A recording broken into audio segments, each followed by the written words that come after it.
चीनी की कीमत 20% की कमी होने पर मुझे, देखो ये सवाल बहुत आता है और बहुत ही प्यारा है। चीनी की कीमत में 20% की कमी होने पर मुझे छस्से में 5 किलो अतिरिक्त चीनी का अवसर मिल गया। तदनुसार कीमत में कमी होने से पहले चीनी की कीमत कितने रुपए किलो थी? तो दोस्तों बहुत ही आसान सवाल, जैसे कमी हुई है 20% की कमी हुई है, कमी कितने की हुई है? 20 की, तो बटे में 80 आएगा। जो प्रतिशत में कमी होती है 100 में से घटा लें और वृद्धि होती है 100 में बढ़ा लें। ये लीजिए। अब दोस्तों, अब 600 रुपये में कितने रुपए में? जितना रुपया दिया है, जितनी 600 रुपये में जितनी ज्यादा या अधिक चीनी आती है, जिस रुपए का बात ले रहा है कि 600 रुपये में 500 रुपये में, उसको रख दो ऊपर। और दोस्तों अतिरिक्त खरीदने पर 5 किलो अतिरिक्त चीनी आती है। पर वृद्धि होगी यानी कमी होगी तो मुझे ज्यादा चीनी मिलेगी, और चीनी के भाव में ज्यादा ऊपर चला जाएगा तो उसी रुपए में मुझे कम चीनी मिलेगी। सीधी सी बात है। तो जितनी किलो चीनी कम या ज्यादा उससे भाग दे देंगे। 20 से कम 20, 20 चौका 80 और 4 से 15 चौका 60, 1 0, ठीक है। और सॉरी दोस्तों, 15 से काट दीजिए, 15 चौका, इससे 15 वाली कटा 0 और 5 दिया 15, यानी तो पहले चीनी की कीमत कितने रुपए प्रति किलो थी? 30 रुपए प्रति किलो थी। चीनी की कीमत दोस्तों पहले 30 रुपए प्रति किलोग्राम थी।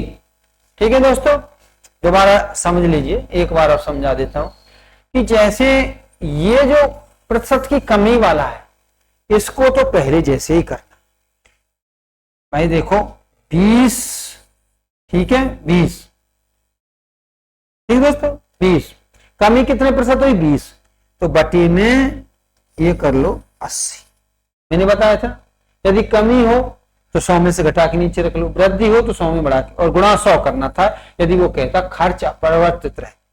लेकिन दोस्तों यहां पर अब जितने रुपये पहले वो 600 रुपये की चीनी खरीदता था, जितने रुपये में कम या ज्यादा चीनी आती है उस रुपये को रख लो ऊपर, और जितने किलो कम या ज्यादा चीनी आती है उसको रख लो नीचे, और तुम्हारा पहला मूल्य आ जाएगा, पहला मूल्य आ जाएगा। तो तदनुसार कीमत में कमी होने से पहले चीनी की कीमत कितने रुपए प्रति किलो थी? तो 20 से कम 20, 20 चौका 80 और 5 चौका 20, 20 से काट दो 20 दिया 60। ठीक है दोस्तों, चलिए अब वृद्धि वाला प्रश्न ले लीजिए। ये कह रहा है दोस्तों क्या कह रहा है? देखो, चाय की कीमत में 10% की वृद्धि हो गई, तो सीधी सी बात है 10 बटे में 110। ठीक है, चाय की कीमत में 10% की वृद्धि हो गई, 10 बटे 110। अब कितने रुपए में? तो एक ग्राहक 880 रुपए में 4 किलो चीनी, कितने रुपए में? 880 रुपए में कितनी चीनी, कितनी किलो चीनी कम खरीद पाता है। पर वृद्धि हो गई तो उसी रुपए में तो कम चीनी मिलेगी ना। तो 4 किलो, कितनी किलो? 4। देखो, यानी जो दोस्तों तुम्हारा ये दिया है कि प्रतिशत की वृद्धि या कमी ऊपर रख लीजिए, प्रतिशत वृद्धि हुई है तो 100 में जोड़ लीजिए, जितने किलोग्राम की हुई है जितने रुपए में वो ऊपर रख लीजिए, और जितने किलो कम या ज्यादा आती है उससे दे दीजिए भाग, 0 से 0 कर दीजिए। 4 से 11 8 88 और 0 20 चौका 80। दोस्तों ये आ गया प्रारंभिक मूल्य। क्या आ गया? प्रारंभिक मूल्य। ठीक है दोस्तों, 20 रुपए प्रारंभिक मूल्य था, 20 रुपए प्रारंभिक मूल्य कितना था? 20 रुपए। अब कहता है बढ़ा हुआ मूल्य और प्रारंभिक मूल्य ज्ञात कीजिए। तो प्रारंभिक मूल्य तो मैंने ज्ञात कर दिया 20 रुपए। अब बढ़ा हुआ चीनी के भाव में 10% की वृद्धि हुई है। 100 पे 10 बढ़े तो दोस्तों पहले जो चीनी किसमें आती थी 20 रुपए में, अब जो चीनी अब प्रतिशत पे 10 बढ़ गए, जो चीनी 10 की आती थी 100 रुपए की आती थी अब वो 110 की आती, तो 110% का मामला, तो प्रतिशत लगाएंगे। तो दोस्तों प्रतिशत हटा दीजिए और बटी में 100 लगा दीजिए, 11 दूनी 22। देखो दोस्तों इसने पूछा है पहले बढ़ा हुआ मूल्य ज्ञात कीजिए फिर प्रारंभिक मूल्य ज्ञात कीजिए। यदि बढ़ा हुआ मूल्य पहले ज्ञात करेंगे तो और कैलकुलेशन हो जाएगी, इसलिए पहले सवाल की और आपके सवाल की एक कैलकुलेशन रखने के लिए दोस्तों आप पहले आप प्रारंभिक मूल्य निकाल लेना, कमी है या वृद्धि हुई है फिर आप सूत्र से निकाल लेना। चलिए दोस्तों आगे बढ़ते हैं। चीनी के मूल्य में 18 रुपए, चीनी के मूल्य रुपए 18 प्रति किग्रा से बढ़कर रुपए 20 प्रति किग्रा होने पर एक घृणी चीनी का मूल्य रुपए 18 प्रति किग्रा से बढ़कर रुपए 20 प्रति किग्रा होने पर एक गृहिणी को चीनी की खपत कितने प्रतिशत कम कर देना चाहिए ताकि इस मद पर खर्च ना बढ़े। अब दोस्तों मुझे बताइए, कमेंट में बताइए दोस्तों कि आधार राशि क्या मानी जाएगी 20 या 18। अब जो कैलकुलेशन होगा 20 पे होगा या 18 पे होगा ये बताइए दोस्तों। दोबारा देख लीजिए, चीनी के मूल्य रुपये 18 प्रति किग्रा से बढ़कर रुपये 20 प्रति किग्रा होने पर एक गृहिणी को चीनी की खपत कितने प्रतिशत कम कर देनी चाहिए इस मद पर खर्च ना बढ़े। तो देखो दोस्तों पहले 18 रुपए की थी अब हो गई 20 रुपए की, यानी 2 की वृद्धि हुई है। अब दोस्तों मुझे जो चीनी मिलेगी 18 में मिलेगी या 20 में मिलेगी? चीनी मिलेगी दोस्तों मुझे 20 में, तो यहां 20 पे कैलकुलेशन होगी, 18 पे मत कर ना, नहीं तो गलत हो जाएगा। 20 गुणा में 100, क्योंकि इसमें तो ये है ना खर्च अपरिवर्तित रहे, तो 2 धाम के 10, 10 से 10 100, 10%, यानी दोस्तों 18 पे 20 रुपए बढ़ गए या 18 से बढ़कर 20 हो गई, यानी 18 पे 2 रुपए बढ़ गए। लेकिन यहां दिक्कत ये है, बढ़े तो 18 पे नहीं हकीकत में, लेकिन दिक्कत ये है कि मैं अब 20 रुपए खर्च करूंगा ना, अब मैं 20 रुपए खर्च करूंगा तो 20 पे कैलकुलेशन करनी होगी दोस्तों। तो हमें 30%, ठीक है 10% खर्च कम कर देना चाहिए। वैसे देखा जाए तो दोस्तों जो 18 पे हमारा हो गया कितना 20, तो 2 बढ़ गया, कितना बढ़ गया 2, कितना बढ़ गया 2, तो 20 और 10 में क्या अंतर है? 20 जो 2 है इसका 10वां हिस्सा है 20 का, ठीक है। ऐसे ही 100 का 10वां हिस्सा क्या है 10 है, ठीक है दोस्तों। चलिए आगे बढ़ते हैं। चीनी चाय के मूल्य में 25% की कमी हो जाने पर, चाय के मूल्य में 25% की कमी हो गई है दोस्तों। चाय के मूल्य में कितने प्रतिशत की कमी हो गई है दोस्तों? 25% की कमी हो गई है। कितने प्रतिशत की कमी हो गई है? 25% की कमी हो जाने पर एक दुकानदार ने अपनी खपत में इतनी वृद्धि कर दी कि चाय खर्च में केवल 15% की कमी हो, और यदि मूल कमी से पहले चाय की खपत 30 रुपए प्रति किलोग्राम थी तो अब खपत कितनी? दोस्तों पहले सवालों में इससे पहले कि वृद्धि दी, कमी थी, रुपए ले गया मैं, फिर अब कितने रुपए में कितनी चीनी आएगी, प्रारंभिक में मूल्य क्या। लेकिन दोस्तों यहां पर प्रारंभिक मूल्य दिया है, यहां पर दिया प्रारंभिक मूल्य, इसको रख लीजिए, यहां रख लिया, ठीक है दोस्तों। अब चाय के मूल्य में 25% की कमी हो जाने पर, कमी हुई है तो 100 में से घटा लो, 75 बचा, ठीक। अब कह रहा है एक दुकानदार ने अपनी खपत में इतनी वृद्धि कर दी, चाय पर खर्च में केवल 15% की कमी हो, यानी 25% की कमी हुई है, लेकिन वो कह रहा है यार सहन कर लेंगे, 15% की कमी लाओ, तो 100 में से 15 घटा देंगे, 85 हो गया। ऐसे करना है, ऐसे सीधे सीधे। ठीक, तो अब खपत कितनी है? पहले 30 थी और अब खपत कितनी है? दोबारा सुनो दोस्तों, चलो काट देता हूं। 5 से काट दो 15 बार, 5 से 15 बार, 15 पर 75, 5 से 17 पंजे 85, 15 दूनी 2 और 17 दूनी 34, 17 दूनी 34। दोबारा समझ लीजिए दोस्तों कि जो इस प्रकार के सवालों में पहले चाय की कीमत, यानी पहले चाय की कीमत दी हुई है, और पिछले सवालों में मैंने पहले चाय की कीमत निकाली थी और प्रारंभिक मूल्य भी निकाला था और बढ़ा हुआ मूल्य भी निकाला था। यहां पर यानी पहले खपत, पहले मूल्य दिया हुआ है, अब का मूल्य निकालना है। अब खपत कितनी है? तो दोस्तों जितनी खपत है उसको रख लो, यहां पर रख लिया, गुणा कर दो। जितने प्रतिशत की कमी हुई है, वास्तविक मूल्य में जितने प्रतिशत की कमी हुई है या वृद्धि हुई है, उसे रख दो नीचे। तो 25 में से 100 गए, यानी 100 में से 25 कमी हुई है तो 100 में से घटा दो, क्योंकि 100 पे ही तुलना होगी, और वृद्धि हुई है 100 में जोड़ दीजिए। तो देखिए ये घटा दिया मैंने, 75 रह गया।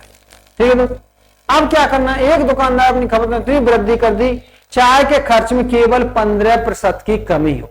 जो कमी हम करना चाहते हैं वो ऊपर ले लीजिए। 100 में से 15 गए तो 85 बची, 15 पर 75 और 15 दूनी 30, 5 से 17 पंजे 85, 17 दूनी 34। दोस्तों चलिए दोस्तों आगे बढ़ते हैं। घी है दोस्तों, घी है। घी के भाव में 32%, घी के भाव में 32%,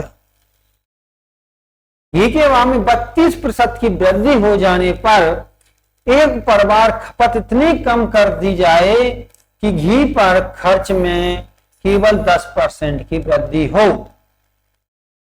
मूल वृद्धि से पहले घी की खपत 10 किलोग्राम हो तो अब खपत कितनी है? ठीक दोस्तों, पहला जो उनकी खपत थी उसको रख लो ऊपर, और जो प्रारंभिक मूल्य में जितने प्रतिशत की कमी या वृद्धि हुई है उसको रख दो नीचे। 32% की वृद्धि हुई है, जहां 100 खर्च करे अब 132 खर्च करना पड़ेगा। और जो मैं चाहता हूं, आप चाहते हैं कि भाई 32% तो हम खर्च नहीं कर सकते, हाँ 10% खर्च कर सकते, उसको ले लो ऊपर। तो अब हम 10 के हम चाह रहे हैं केवल 10% की वृद्धि हो, तो ये हो गए भैया 10, यानी 10 110 हो जाएंगे। वृद्धि होगी ना, पहले कमी हुई तो घटाया था, तो कट काट दीजिए। चलिए 11 कम 11 0, 11 कम 11, 11 दूनी 22। ठीक है, तो 2 से 6 बार, 2 से 5 बार, 2 से 3 बार और 2 से 5 बार, 25 बटी में 3, 3 अट्ठे 24, 3 अट्ठे 24, बचे 2 बटी में 3। देखो बटे में 3 यहां भी है, इस पर टिक मत मार जाना, हीरा 8 सही 1/3 kg। तो अब खपत 10 पहले 10 किलोग्राम थी, तो 32% वृद्धि होने पर खपत 8 सही 1/3 kg हो गई। मेरे प्यारे दोस्तों, भाई जैसे जो संपन्न है ज्यादा ही उसकी तो बात अलग है, लेकिन जो बेचारे बहुत मेहनत कर रहे हैं, घर का अपना ऐसा ही ज्यादा वो नहीं है, लेकिन माँ बाप चाह रहे हैं कि मेरा बेटा कैसे भी लग जाए, मेरी बेटी कैसे भी लग जाए। ठीक है, माँ बाप चाह रहे हैं कि मेरा बेटा लग जाए, मेरी बेटी लग जाए। तो दोस्तों, तो उन घरों में और जो गरीब बच्चे हैं उनका तो पता ही है क्या हाल है। ठीक है मेरे दोस्तों, तो भैया जहां हम पहले 10 किलो खर्च करते थे, अब 8 से 1/3 kg खर्च करेंगे। ठीक है दोस्तों, आगे अब हम बढ़ते हैं। किसी संख्या को कितना प्रतिशत बढ़ाया जाए 10% की कमी होने पर 8% की वृद्धि हो जाए। कोई संख्या है, संख्या पर आधारित प्रश्न। दोस्तों आपको बिल्कुल नहीं घबराना है। क्या है कि मैं पहले क्या कराऊंगा, पहले बेसिक से कराऊंगा जिससे तुम्हारी समझ बैठ जाए, फिर विभिन्न परीक्षाओं में आए हुए अध्यायवार प्रश्न कराऊंगा, फिर विभिन्न परीक्षाओं में आए हुए सनवाइज प्रश्न कराऊंगा, पेपर के हिसाब से प्रश्न कराऊंगा, प्रत्येक पेपर को सॉल्व कराऊं, प्रैक्टिस सेट दूंगा और मैथ में तुम हर विषय से ज्यादा पे नंबर लाओगे। चलिए दोस्तों, किसी संख्या को कितना प्रतिशत बढ़ाया जाए 10% की कमी करने पर 8% की वृद्धि हो जाती है। माना जो मेरी संख्या x, संख्या कितनी है x, तो उसको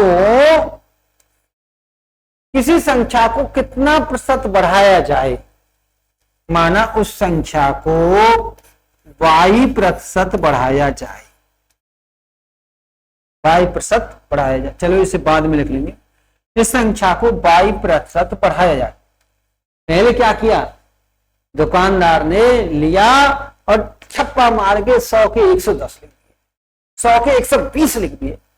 अब आ जा बेटा, बहुत से तो ऐसे रहे 100 के 200 लिख दें, अब करवा ले बेटा कम, 100 के 300 लिख दें बहुत से, तो अब करवा कम, कितने करवा, ज्यादा करवाओगे 50 कर ले, 100 करवा कम, कितने करवा। तो माना कि किसी संख्या का कितना प्रतिशत बढ़ाया जाए, माना 22% बढ़ाया जाए, तो 10% की कमी करने पर, ये लीजिए ये 10% की कमी करने पर, यानी 100 की जगह 90, 10% की कमी हो गई। कमी करने पर 8% की वृद्धि हो, उस संख्या में फिर भी 8% की वृद्धि हो, उस संख्या में कितनी, 100 की जगह 8 रुपये, 100 पे 8 तो मिल ही जाए। तो देखो दोस्तों, x से x कट गया, प्रतिशत से प्रतिशत कट गया, तो 100 प्लस में 22, ये प्रतिशत है, बटी में 100, प्रतिशत हटाएंगे तो बटी में 100 लगाएंगे, गुणा में 90 बराबर 108। तो दोस्तों ये 0 से ये 0 घट गई, 100 प्लस 22 बराबर, दोस्तों तुम जानते ही हो, क्या जानते हो कि जब हम बराबर की संख्या को दूसरी तरफ ले जाते हैं, गुणा, तो भाग वाली संख्या गुणा कर देती है और गुणा वाली संख्या नीचे।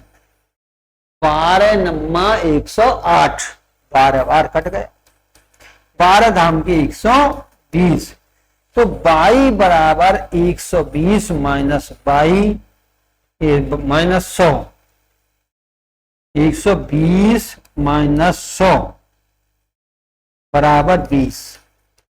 यानी कहने का मतलब है 20% बढ़ा दिया जाए, कहने का मतलब है 20% बढ़ा दिया जाए। कहने का क्या मतलब है दोस्तों, 20% बढ़ा दिया जाए। ठीक है, तो किसी संख्या को यानी 100 की जगह 120 छाप दिया जाए। दुकानदार बेईमान ज्यादा नहीं है, हल्का ही बेईमान है। और भाई सीधी सी बात है, जब उसे बचेगा नहीं तो वो कोई काम क्यों करेगा, तो 20 तो चलेगा। तो दुकानदार ने 20% बढ़ा दिया, ग्राहक आया, अरे ठीक है यार 10% कम दे देना, इस प्रकार से उसे 100 पे 8 रुपए मिल जाएंगे। तो ज्यादा नहीं है भाई, माल खरीद के लाता है, पूंजी पहले लगाता है, दिन भर बैठा रहता है, फिर कुछ नुकसान भी हो जाता है, तो 100 पे 8 लिया, इतना तो चल जाता है। चलता तो वहां नहीं है, 10 रुपए की ड्रॉप पे 100 रुपए लिखा हुआ है, 10 रुपए की दवाई पे 100 रुपए लिखा हुआ है, चलता तो वहां नहीं है दोस्तों। तो दोबारा मैं बता देता हूं कि समझ में आ गया होगा। माना संख्या हमारी x है और माना उसमें 22% की वृद्धि कर दी जाए, कितने प्रतिशत की वृद्धि। अब 100 पे 120 कर दे। अब क्या 10% की कमी कर दो, यानी ठीक है दोस्त कोई बात नहीं भाई 10% कम कर ले, 90% रह गया बराबर। अब कह रहा है उस संख्या पर 100 मतलब 8% की फिर भी वृद्धि हो जाए तो 100 की जगह 108, ज्यादा नहीं है, परसेंट से परसेंट काट दिया, ठीक है, x से x मार दिया। तो दोस्तों सॉल्यूशन तो मैं करा ही चुका हूं, उसमें देख ले।